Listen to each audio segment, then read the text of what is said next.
আমরা অনেকে আমাদের নিজস্ব সিমের নাম্বারটা ভুলে যাই, তখন কিন্তু সিমের নাম্বার আমরা অনেকেই বের করতে পারি না। তা আমি আজকে দেখিয়ে দেবো কিভাবে গ্রামীণ সিমের নাম্বার, যদি আপনি নিজের ফোনের থেকে নিজের সিম নাম্বারটা ভুলে যান তাহলে কিভাবে আপনি নিজের সিম নাম্বারটা আবার মোবাইল থেকে বের করে আপনি দেখতে পারবেন।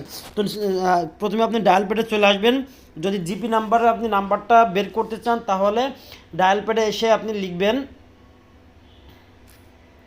*2# *2# দিয়ে আপনি ডায়াল করবেন। গ্রামীণ নাম্বার হলে গ্রামীণ ফোনে ট্যাপ দিয়ে দিবেন।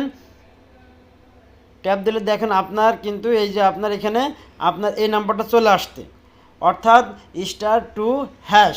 আবার আপনি *2# না দিলেও শুধু 2 দিয়ে যদি আপনি ডায়াল করেন এটা শুধু জাস্ট গ্রামীণ নাম্বারের জন্য, তাহলে আপনার গ্রামীণ নাম্বারে ডায়াল প্যাড দিয়ে দিবেন। দেখেন বের হয়ে আসছে, অর্থাৎ *2# দিয়ে ডায়াল করলেও আপনার নিজস্ব নাম্বারটা দেখতে পারবেন, কিংবা শুধু 2 দিয়ে ডায়াল করলেও আপনাদের SMS এর মাধ্যমে আপনাদের নাম্বারটা আপনার স্ক্রিনে দেখতে পারবেন।